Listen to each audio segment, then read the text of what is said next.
On the 11th of May, 1979, a 66-year-old woman died of a heart attack in a suite at the Beverly Wilshire Hotel in Los Angeles. She had spent her final months in bed, too frail to stand, surrounded by half-empty glasses of Coca-Cola and stacks of books no one believed she still read. When the end came, the news barely registered. 10 people attended her funeral.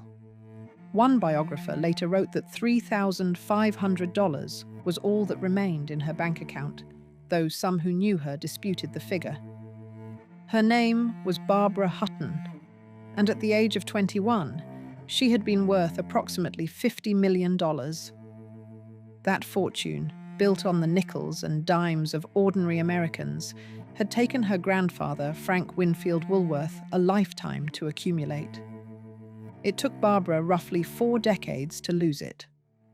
Along the way, she married 7 men. 2 were princes. 1 was a count. 1 was a baron.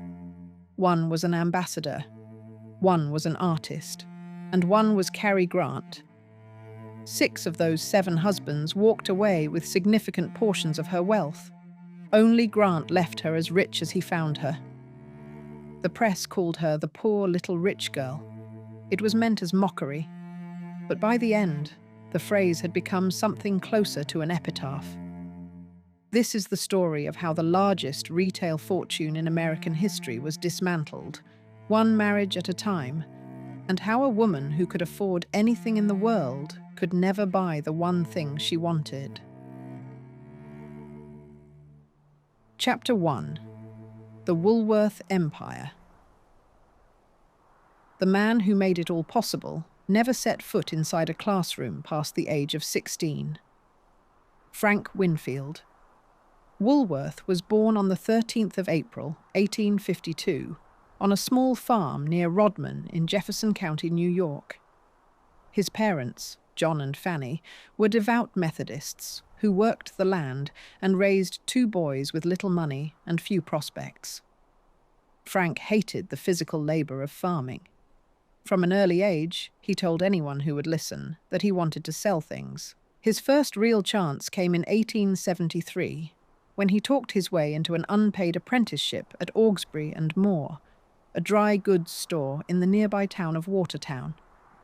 He was, by most accounts, a terrible salesman, awkward with customers, unable to haggle, and eventually given a pay cut when business slowed down.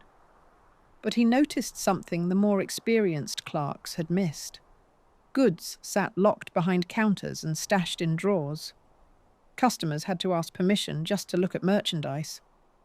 Woolworth believed this was backwards. He thought goods should sell themselves. In 1878, he got his opportunity. The store had a surplus of slow-moving inventory, and Woolworth convinced his boss to let him arrange it on a counter where customers could browse and handle the products freely. Everything was priced at 5 cents. The items sold faster than anyone expected. Woolworth saw his future. He borrowed $300 and opened his own 5-cent store in Utica, New York, in February of 1879. It failed within weeks. Most men would have stopped there. Woolworth did not. A few months later, he opened a second store in Lancaster, Pennsylvania, this time expanding the concept to include items at 10 cents. The Lancaster store succeeded, and it changed the history of American retail.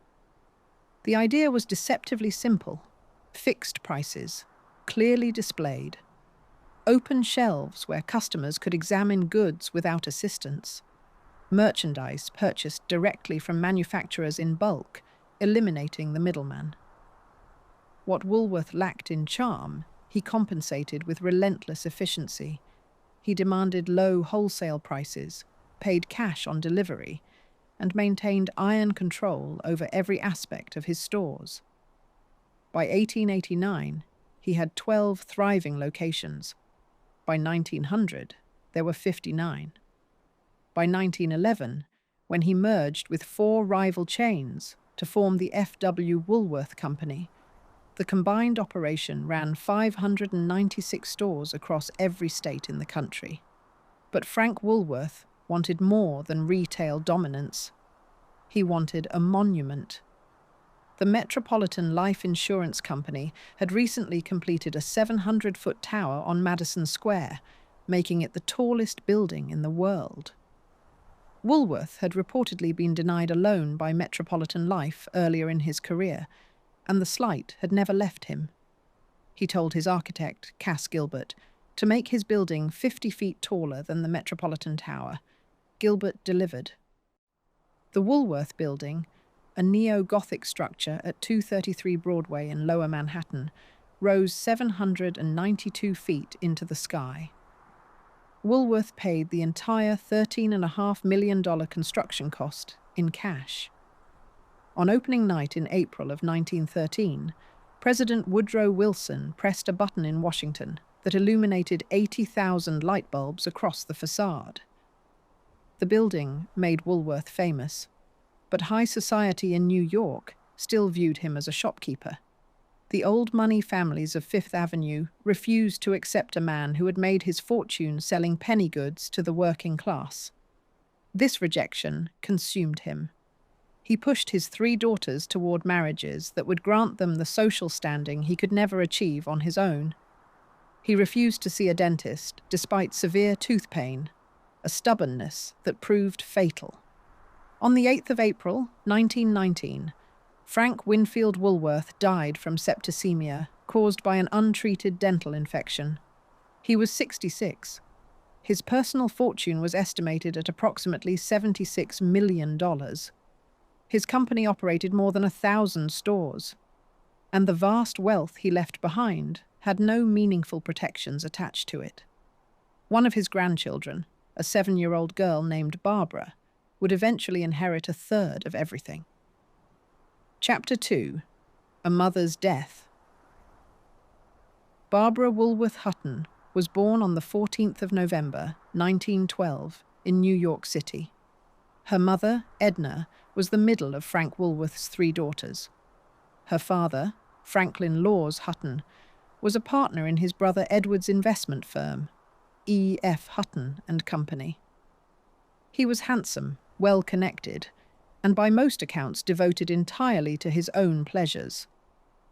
The marriage had never been a happy one. Frank Woolworth had tried to prevent it, only softening his opposition when his first grandchild arrived. Franklin drank heavily and kept mistresses openly.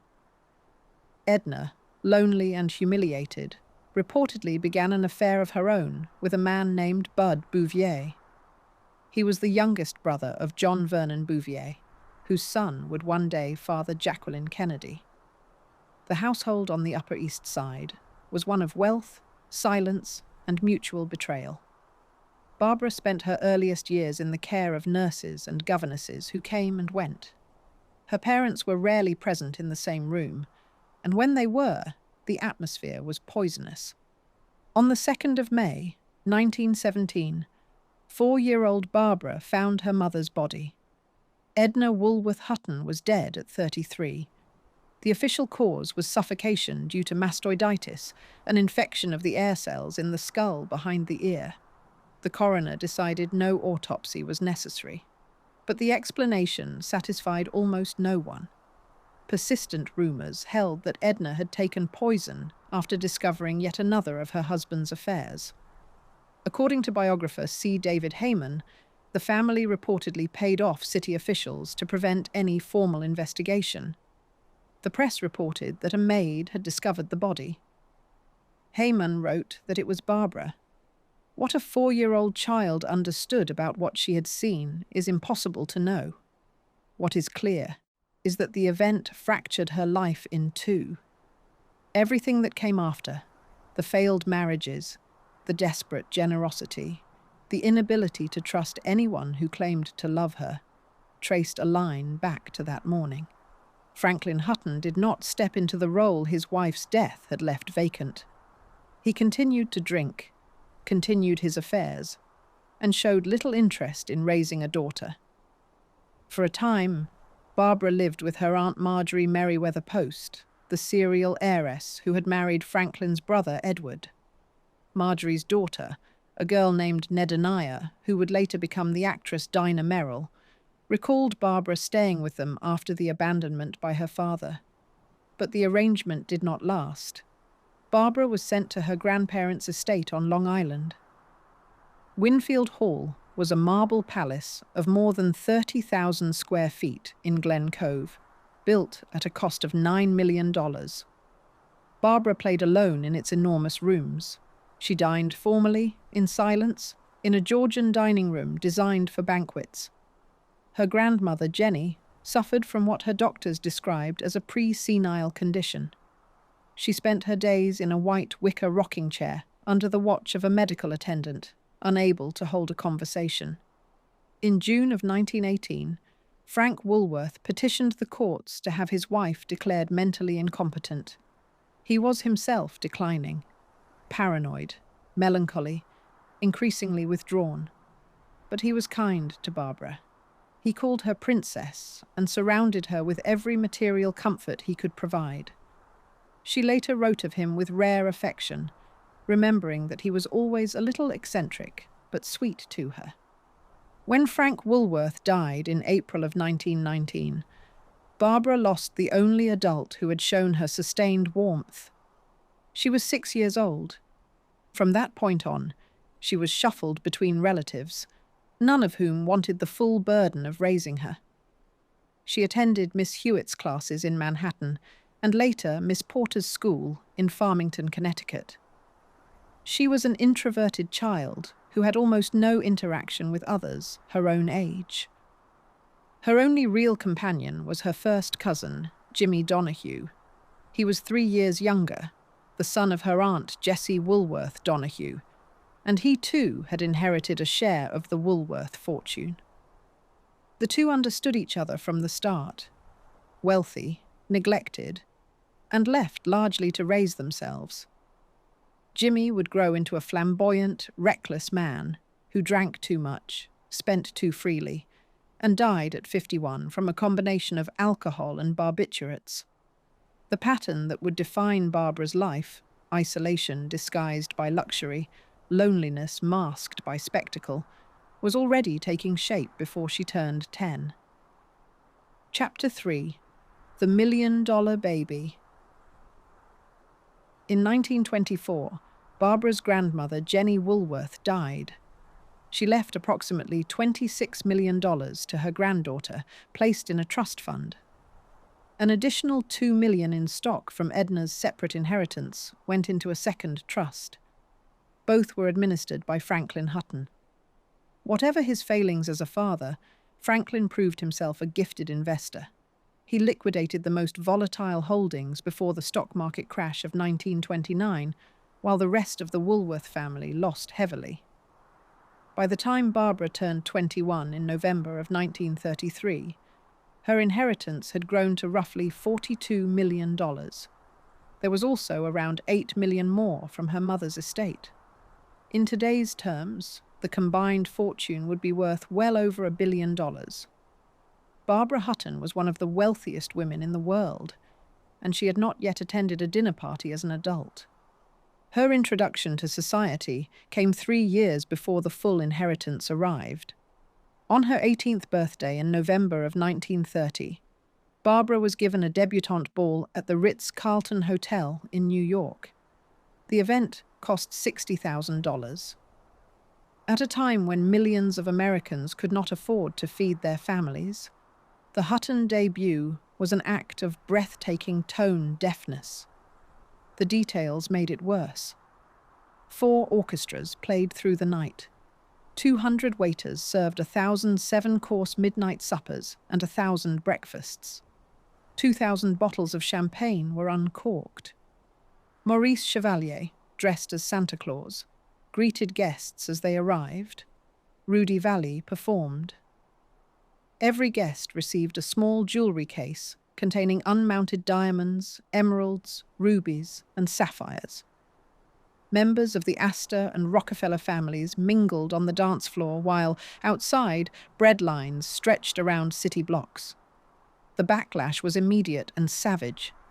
Newspapers ran the cost of the party beside photographs of soup kitchens.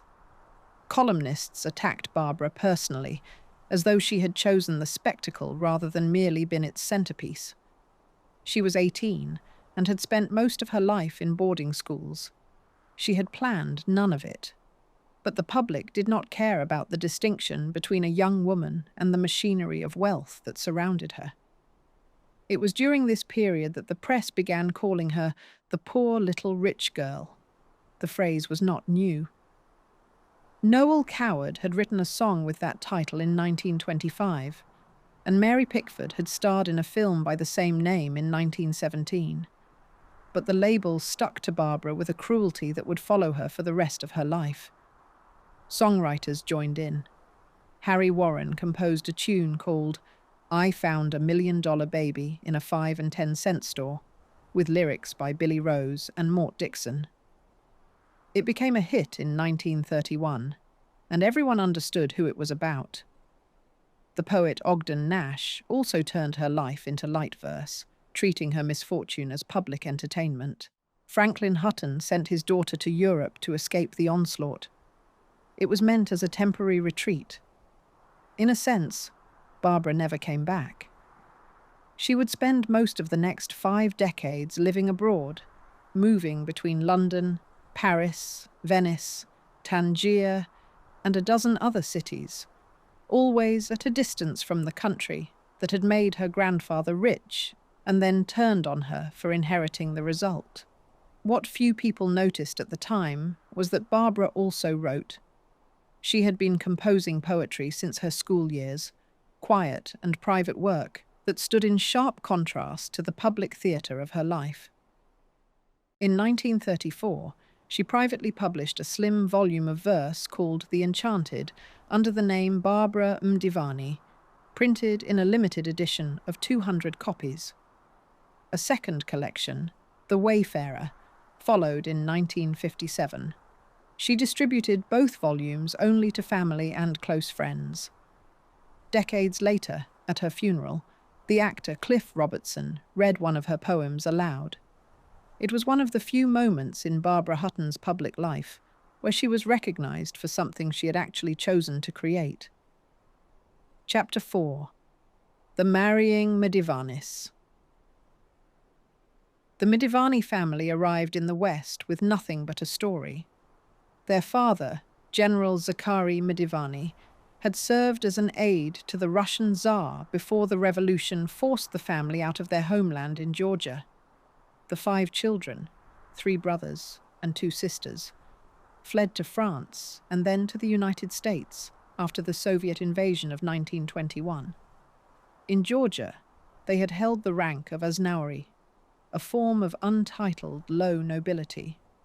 Somewhere in the crossing between languages and continents, that status was inflated.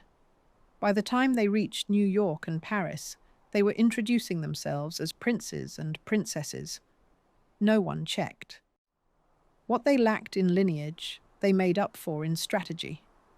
All 5 married into wealth or fame. The eldest brother Serge married the silent film star Pola Negri, then abandoned her after the crash of 1929 destroyed her fortune. The middle brother Alexis married Louise Astor Van Allen, a great-granddaughter of Mrs. William Astor and one of Barbara Hutton's own friends. The press gave the family a name that stuck. They were called the Marrying Mdivanis. It was Alexis's sister Rusi who engineered what came next. In the summer of 1932, while a group that included Alexis, Louise, Barbara and Rusi were visiting San Sebastian in Spain, Rusi arranged for Barbara and Alexis to be found together in a compromising position. She timed the arrival of Louise and other witnesses to the guest cottage where Alexis had lured Barbara. When the group walked in, Barbara fled to Paris in humiliation. Rusi followed. She told Barbara that unless she agreed to marry Alexis, the scandal would be made public. Barbara, 20 years old and terrified of the press that had already made her life miserable, gave in. Alexis and Barbara were married on the 22nd of June, 1933, in a Russian Orthodox church in Paris. Barbara's father provided a dowry of $1 million. The New York Daily News marked the occasion by offering its congratulations to a woman spending American money collected from poor people on a foreigner whose name, the paper noted, had already slipped its mind. On their wedding night, Alexis looked at his new bride and told her she was too fat. Barbara was 5 feet 4 inches tall and weighed 148 pounds. She began a crash diet the next morning, consuming nothing but black coffee for weeks at a time. She dropped 40 pounds in a matter of months. The comment, and the obsessive restriction that followed, would mark the beginning of a disorder that never left her. The marriage itself was a transaction disguised as a romance. Alexis spent freely on a residence in Paris, a stable of polo ponies, tailored clothes, and jewelry for himself. He treated Barbara's fortune as his personal account. She tolerated it because she did not know how to do otherwise. No one had ever taught her to say no, and no one around her had any interest in encouraging her to start. They divorced in March of 1935. Barbara had been married for less than 2 years. The total cost of Alexis Mdivani, including the dowry and his spending, exceeded $2 million. It was a sum that would have seemed enormous to any ordinary person, but barely registered in the scale of the Woolworth inheritance. The real damage was not financial. The marriage had established a pattern. Wealthy men, or men who wished to be wealthy, would pursue her. She would comply. And when it ended, they would leave richer than they arrived. 5 months after the divorce, Alexis was dead. On the 1st of August, 1935, he lost control of his Rolls-Royce on a narrow road near the town of Albons in Catalonia, Spain. He was speeding toward a train station with Baroness Maud von Thyssen, the young wife of the German industrialist, seated beside him. The car struck a tree and overturned. Alexis was killed instantly. The Baroness survived with devastating injuries. He was 27 years old. Barbara, by then, had already moved on. Within days of finalizing the divorce from Mdivani, she had agreed to marry again. The next man was a Danish count named Kurt von Haugwitz Reventlow.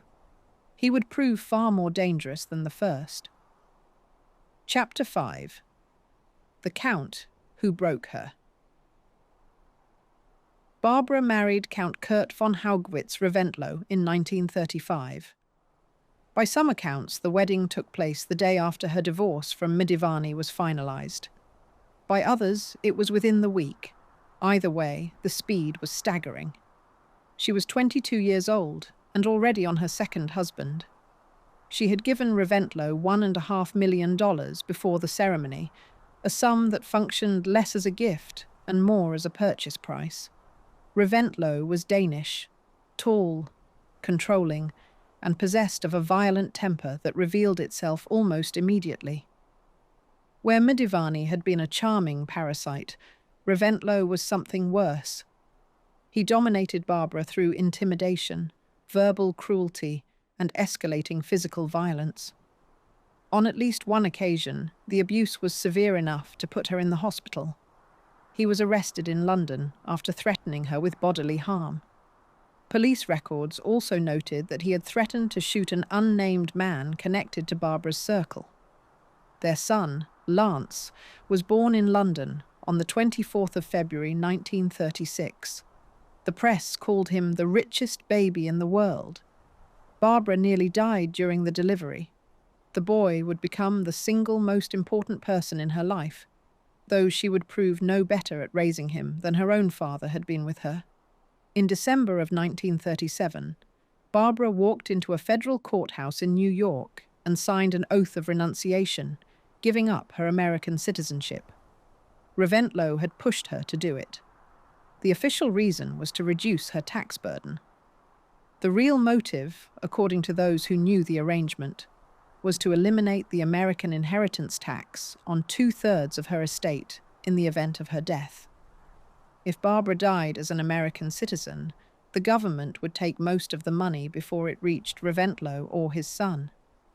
As a Danish citizen, it would pass to them with far fewer obstacles. The reaction was ferocious. The columnist Walter Winchell went on the radio and called her society's most outrageous child. The New York Times used the word despicable. Within 2 days of her departure for Europe, 3 Woolworth stores in New York closed. 36 others faced the same threat. Employees wired Barbara at sea, urging her to order the company's management to concede a living wage to thousands who were existing on starvation pay. She never responded. Instead, she hired a public relations firm to try to repair the damage. The citizenship scandal was the moment when America turned on Barbara Hutton for good. The debutante ball had made her a figure of resentment. The Mdivanis marriage had made her a figure of ridicule. But the renunciation made her something closer to a traitor. She had inherited wealth extracted from the pockets of working people, and she had abandoned the country that made it possible. The fact that she had been pressured into it by an abusive husband was not part of the public conversation. By this point, Barbara was using Seconal regularly and eating almost nothing. The cycle of restriction that had begun with Mdivanis' cruelty on the first night of her first marriage had hardened into something clinical and permanent. She would struggle with it for the remaining 4 decades of her life. Doctors later called it a cry for the attention she had never received as a child. Whatever the cause, it hollowed her out physically in ways that would become impossible to reverse. Barbara and Reventlow separated in 1938. He demanded $5 million and full custody of Lance. The legal battle dragged through Danish and American courts for years, with the final divorce decree not arriving until 1941. Reventlow was eventually awarded temporary custody, but Barbara regained her son in 1945. The Count remarried and faded from public life. He died in 1969. Barbara never spoke of him with anything but dread. Chapter 6. Winfield House. Before Barbara Hutton built anything on the site, the land had already carried 2 centuries of English history. The 12-acre plot sat inside Regent's Park on the western edge, one of the most secluded positions in central London. In the early 1800s, the architect John Nash had drawn plans for the park that included dozens of private villas. Only 8 were ever built. The largest was Hertford Villa, designed around 1825 by Decimus Burton for the 3rd Marquess of Hertford, a diplomat and collector who used the house primarily for entertaining on a grand and occasionally scandalous scale. The villa later became known as St. Dunstan's after it served as a hospital for soldiers blinded in the First World War. The charity that operated it kept the name long after the patients were gone. By the 1920s, the building had fallen into disrepair. A fire in 1936 destroyed much of what remained. Barbara and Reventlow purchased the site that same year. On the 10th of August, 1936, the Crown Estate Commissioners granted permission to demolish the old villa and replace it with something new. Barbara hired the architectural firm Winfield Heiress, Simpson and Guthrie. The lead designer was Leonard Rome Guthrie, a Scottish architect trained at the Glasgow School of Art, who drew up a house in the neo-Georgian style. Red brick with Portland stone accents, a slate mansard roof, and a columned portico at the entrance. The front facade stretched 13 bays across. Inside, the rooms were scaled for diplomatic entertaining, though at the time no one imagined they would ever serve that purpose. Construction took 15 months. The house was finished in January of 1938. Barbara named it Winfield House, after her grandfather, Frank Winfield Woolworth. The grounds were extraordinary. 12 acres of private garden in the middle of London, with lawns, sculpture courts, and tree-lined paths. It was the 2nd largest private garden in central London. Only Buckingham Palace had more land. She barely had time to enjoy it. By 1939, the marriage to Reventlow had collapsed, and war was closing in on Europe. Barbara took Lance and left for California. The house stood empty. When the fighting began, the Royal Air Force requisitioned the property as a base for a barrage balloon unit. Officers used the rooms as a club. They played football on the Great Lawn and named their team Barbara's Own. The war did to Winfield House what it did to much of London. When Barbara returned after the fighting ended, she found buckled floorboards, peeling walls, shattered windows, and electrical wires hanging loose from the ceilings. The house she had built 7 years earlier looked as though it had been abandoned for decades. She stood in the entrance hall and made a decision that took everyone around her by surprise. She called her lawyer in New York and told him to give the house to the United States government. The price was $1. President Harry Truman accepted the gift in a personal letter.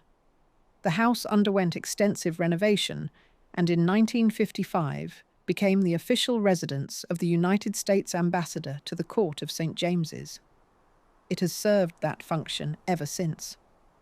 Ambassadors from both parties have hosted presidents, prime ministers, and heads of state in the rooms Barbara Hutton once walked through with a Danish count she was trying to survive. The house outlasted everything else she owned. It is still standing, still in use, and still carrying the name of a man who sold penny goods from open shelves in a town called Lancaster. Chapter 7. Cash and Carry. The headline writers had their fun before the wedding invitations were even sent. When rumours spread in 1942 that Barbara Hutton was seeing Cary Grant, the tabloids fused their names into a single phrase: cash and carry. For once, the joke got the story exactly wrong. Archibald Alexander Leach was born on the 18th of January 1904 in Horfield, a working-class district of Bristol, England. His father pressed suits in a clothing factory. His mother, Elsie, vanished from his life when he was 9.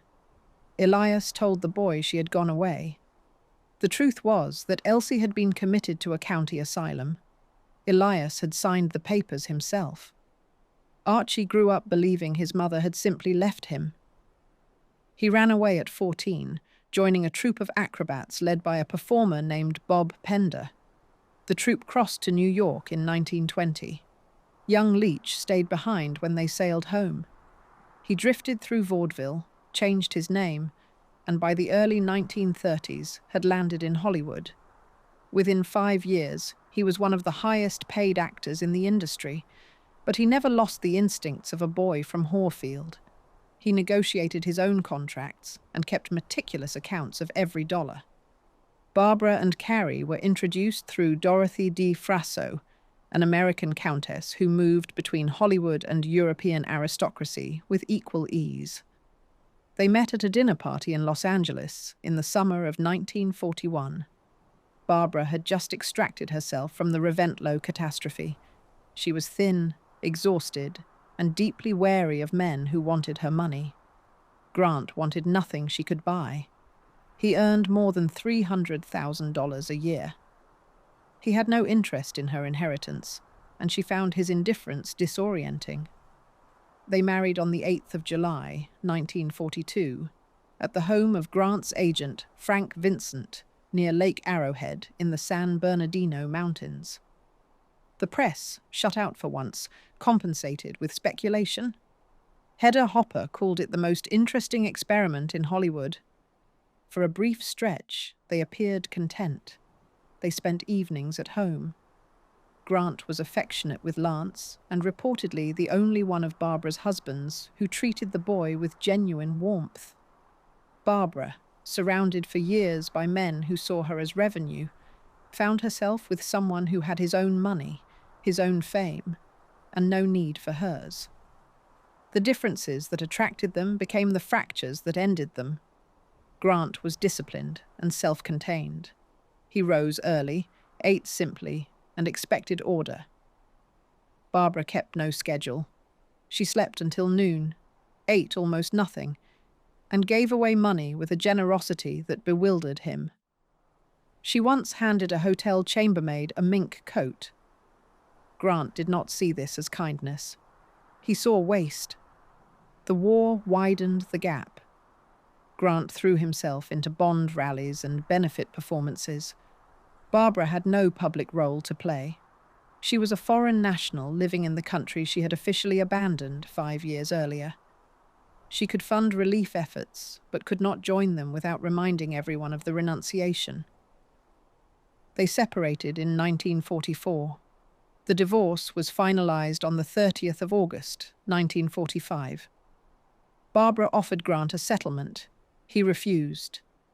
He returned the jewelry and gifts she had given him during the marriage.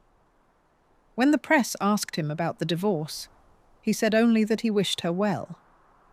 She never said a word against him either. Of 7 husbands, Cary Grant was the only one who left Barbara Hutton no poorer than he found her. The tabloid name implied a transaction.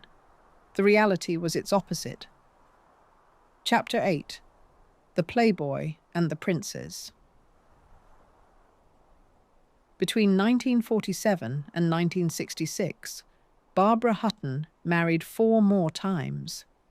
Each union was shorter than the last. Prince Igor Trubetskoy was a Lithuanian-born painter of modest talent and considerable good looks. They married in Switzerland in 1947. He was attentive at first, content to spend his days at the easel while Barbara managed the social calendar. He grew restless, took up motor racing, and won the Targa Florio in Sicily in 1954. By then, the marriage was 3 years gone. They had separated in 1951. Trubetskoy accepted a reported settlement and moved on quietly. Porfirio Rubirosa moved on from nothing quietly. He was Dominican, darkly handsome, a former polo player and diplomat whose chief talent was the seduction of wealthy women. He had been married to the daughter of the Dominican dictator, then to the French actress Danielle Darrieux, then to Doris Duke, the tobacco heiress, who gave him a reported $1 million and a string of polo ponies when it ended. Rubirosa treated his reputation as a professional credential. He and Barbara married on the 30th of December, 1953. She wore a black dress and weighed barely 90 pounds. The terms were already settled. Barbara reportedly gave him a coffee plantation, a stable of polo ponies, a converted bomber aircraft, and cash gifts estimated between $2 and $3 million. The marriage lasted 53 days. Some accounts say 73. Either way, it was over before spring. What stunned even her most cynical observers was that Barbara appeared to have known what Rubirosa was before she said yes. She had watched him do the same thing to Doris Duke. One acquaintance later said Barbara did not marry him because she believed he loved her. She married him because she was tired of pretending the next one would be different. Baron Gottfried von Cramm was different, though not in the way she needed. A former tennis champion who had reached the Wimbledon final twice in the 1930s, he had also spent time in a German prison during the war, convicted under laws that criminalized homosexuality. After his release, he rebuilt his life with the same composure he had brought to Centre Court. He and Barbara married in 1955. The union was cordial and affectionate. Von Cramm was kind. He was also, by his own later acknowledgement, unable to give her what she wanted most. They separated in 1959. He remained a friend. The final husband was Prince Doan Vinh Nachampasak, a Laotian Vietnamese artist whom Barbara married in 1964. He was younger, quiet, and largely unknown to the circles she had once commanded. They divorced in 1966. She was 53. She did not marry again. 7 marriages in 33 years. Each time those around her described the same unguarded hope at the beginning. Each time it was met with something less. Chapter 9. The Palace in Tangier. The city sat at the northwestern tip of Africa, 14 miles across the strait from Spain. Between 1923 and 1956, Tangier operated under international administration. No single country controlled it. The result was a place with loose laws, minimal taxation, and almost no oversight. Currency traders, smugglers, diplomats, and artists lived side by side in the winding streets of the Medina. Paul Bowles settled there in 1947 and never left. William Burroughs arrived a few years later, writing in cheap hotels above the port. For anyone with money and a desire to be left alone, Tangier was ideal. Barbara Hutton arrived in the late 1940s and recognized it immediately. She bought a house in the Casbah, the old fortified quarter that sat on the highest ground above the harbour. Then she bought the house next to it, then another. Over time, she merged them into a single compound known as Sidi Hosni, a palace of reportedly 60 rooms that climbed the hillside in a maze of tiled courtyards, narrow staircases, and rooftop terraces with views across the strait to the Spanish coast. She filled the rooms with silk carpets, antique screens, jade carvings, and furniture hauled up through the Casbah's medieval lanes by teams of porters. The entrance was modest from the street. Inside, the scale was staggering. She hosted dinners for 40 guests in rooms lit entirely by candles. Truman Capote visited and later described the scene with a mixture of admiration and unease. Cecil Beaton photographed her there, posed in a tiara at the entrance to one of the courtyards. The image became one of the most reproduced photographs of her life. Tangier gave Barbara something none of her marriages had managed: autonomy.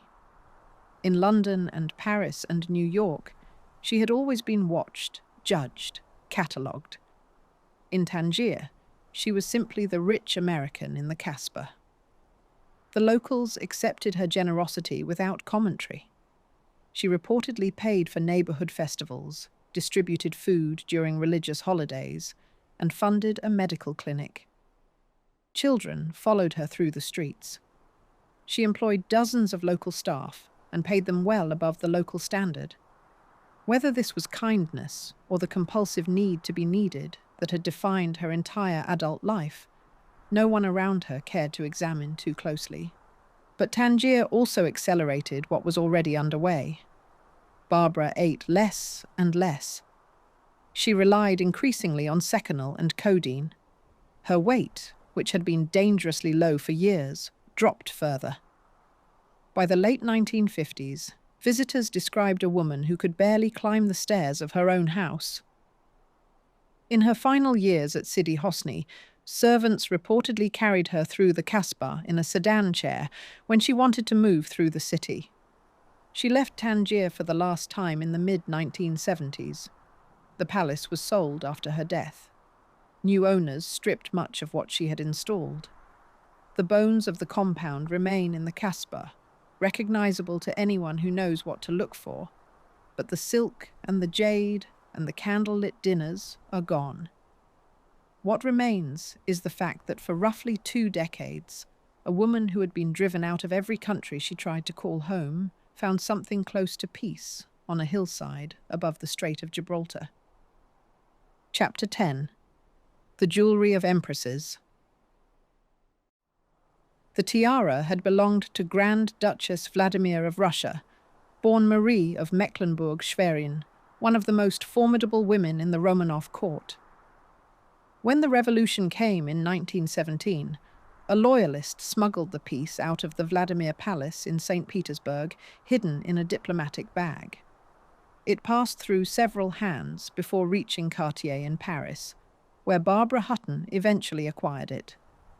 The tiara was set with 15 interlocking diamond circles, each suspending a pearl drop.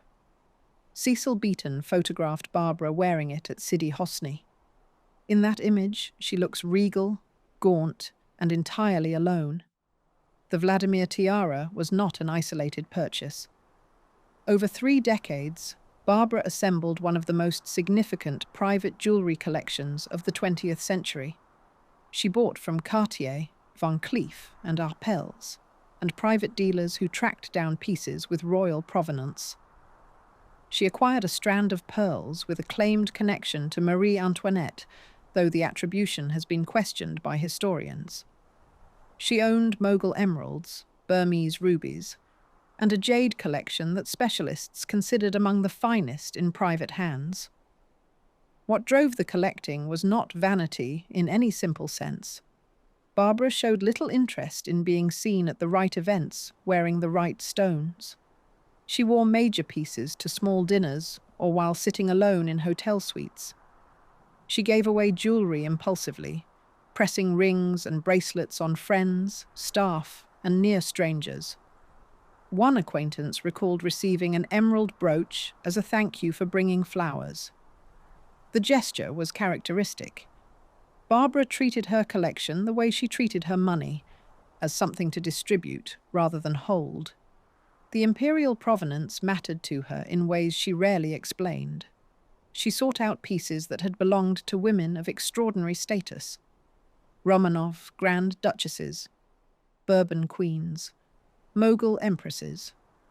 A woman who had been mocked since childhood for inheriting a shopkeeper's fortune surrounded herself with objects that carried centuries of dynastic authority. Whether she recognized the irony is unclear. What is clear is that the objects outlasted everything else. The marriages ended. The houses were sold or given away. The money dwindled. But the stones survived, indifferent to the life that had passed through them. Much of the collection was dispersed before Barbara died. She sold pieces when she needed cash. She gave others away during manic episodes of generosity that her advisors could not prevent. After her death in 1979, what remained was auctioned. Sotheby's handled the sale. Pieces that Barbara had worn at candlelit dinners in the Casbah were catalogued, numbered, and scattered across the collections of strangers. The Vladimir tiara was not among them. It had already passed to another owner years earlier. Chapter 11. The Scarab and the Crash. Lance Reventlow grew up in the custody of lawyers.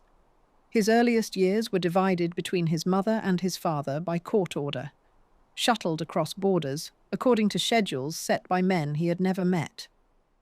By the time Barbara won him back in 1945, he was 9 years old and had lived in more countries than most adults visit in a lifetime. He was quiet, self-contained, and drawn to machines. Where his mother moved through the world surrounded by people she could not trust, Lance preferred engines. In his mid-20s, he founded Reventlow Automobiles Incorporated and set out to build an American sports car capable of competing against the European constructors who dominated road racing. The result was the Scarab, a front-engined car powered by a Chevrolet V8. It won several domestic races in 1958 and earned respect from drivers and engineers who had dismissed the project as a rich man's hobby. Lance entered the car in international competition the following year, but the Scarab was already outdated. The sport had moved to rear-engine designs.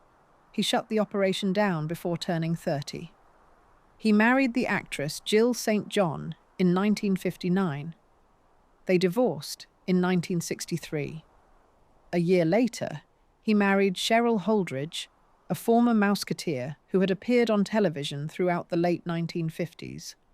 Friends described the second marriage as steady and grounded in ways that Lance's childhood had never been. On the 24th of July, 1972, Lance Reventlow boarded a small plane in Aspen, Colorado. The aircraft crashed into the mountains shortly after takeoff. He was 36 years old. The cause was later attributed to severe weather conditions and possible mechanical failure. Cheryl Holdridge survived him. She never fully recovered from the loss and died of a brain tumor in 1983 at the age of 39. Barbara was in Tangier when the news reached her. According to those present, she did not speak for several days. The son she had fought for in court, lost custody of, regained, and then struggled to raise with any consistency was gone. She had outlived the only person whose existence had given hers a visible centre of gravity. She did not attend the funeral. Some accounts say she was too ill to travel. Others say she could not face it. Her health, already fragile, deteriorated sharply in the months that followed. The weight loss accelerated. The dependence on sedatives deepened. People who saw her in the mid-1970s described a woman who appeared decades older than her age. Lance Reventlow left behind no children. The Scarab cars he built survive in private collections, maintained by enthusiasts who know them as engineering curiosities from a brief window in American motorsport. His mother's grief, unlike the cars, left no physical trace. It simply consumed what remained. Chapter 12. The Woolworth Curse. Frank Woolworth left 3 daughters. Helena, the eldest, married Charles Edward Francis McCann, a businessman with no particular ambition beyond maintaining what he had. Edna, the middle child, married Franklin Hutton and was dead at 33. Jessie, the youngest, married James Paul Donahue, a man of inherited means and limited purpose. Each daughter received a share of the estate. None of the marriages produced a family equipped to manage what they had been given. The money moved outward with each generation and found no resistance. There were no binding trusts designed to preserve the principal, no conditions that required heirs to demonstrate competence before gaining access. Frank Woolworth had spent a lifetime building systems of extraordinary efficiency inside his stores. He applied none of that discipline to the fortune those stores created. The wealth passed to his daughters without structure, and from them to grandchildren who had never been taught what it meant or what it cost. Jimmy Donahue, Jessie's son and Barbara's closest childhood companion, burned through his share with a flamboyance that made even Barbara's spending look measured. He drank heavily, threw extravagant parties, and carried on a public affair with the Duchess of Windsor that scandalized what remained of their social circle. He died in 1966 at the age of 51. His death received little attention. By then, the Woolworth name had lost the weight it once carried. The company followed the family. F.W. Woolworth had dominated American retail for half a century, but by the 1970s, the 5 and dime model was obsolete. Discount chains with larger footprints and lower costs had taken the customers Woolworth once owned. The stores that had funded a skyscraper and a dynasty were closing one by one. In 1997, the company shut its remaining 400 American and Canadian locations. The brand that had been synonymous with affordable goods for 3 generations disappeared from the American streetscape. The corporation survived by pivoting to its athletic footwear subsidiary and eventually rebranded as Foot Locker. The Woolworth building still stands at 233 Broadway. It is a condominium now. Apartments on the upper floors sell for tens of millions of dollars. The neo-Gothic lobby, with its marble walls and mosaic ceilings, is maintained as a landmark. Tourists photograph it. Architecture students study it. But the name above the door belongs to a company that no longer exists in any form its founder would recognize. Barbara was not the only Woolworth heir to end in ruin. She was simply the most visible. The fortune that Frank Winfield Woolworth spent 40 years assembling was largely gone within 2 generations. No single cause explains it.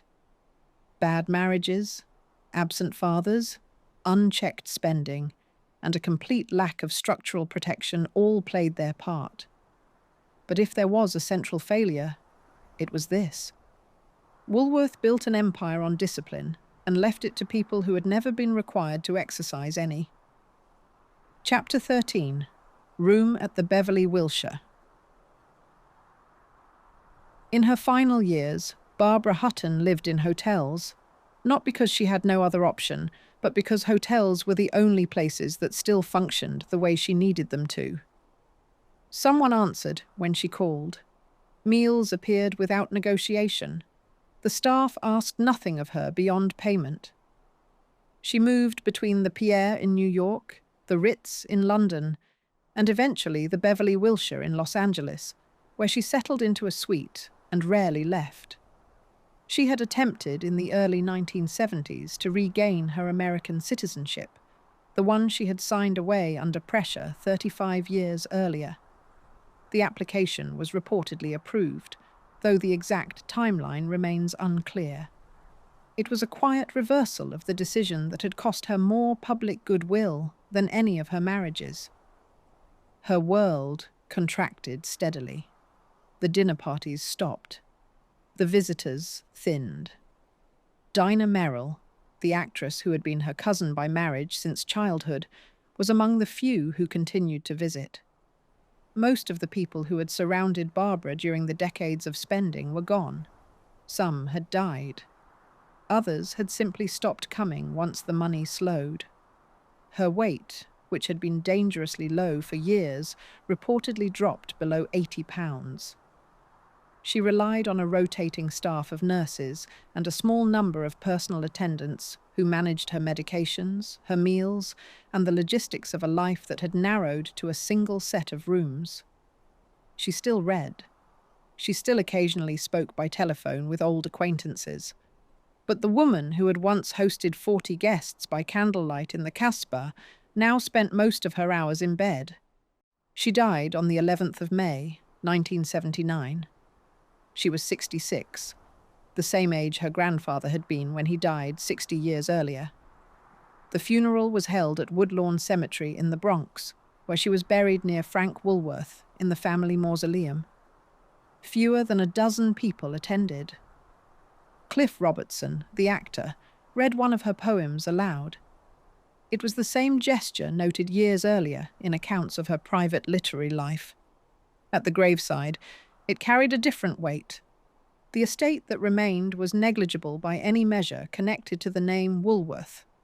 Advisors estimated that Barbara had given away or spent in excess of $500 million over the course of her adult life, adjusted for inflation. The giving had never been strategic. She gave to husbands, to strangers, to causes, and to anyone who asked with enough conviction. What she could not give away was the label the press had fixed to her at 18. It followed her into the mausoleum,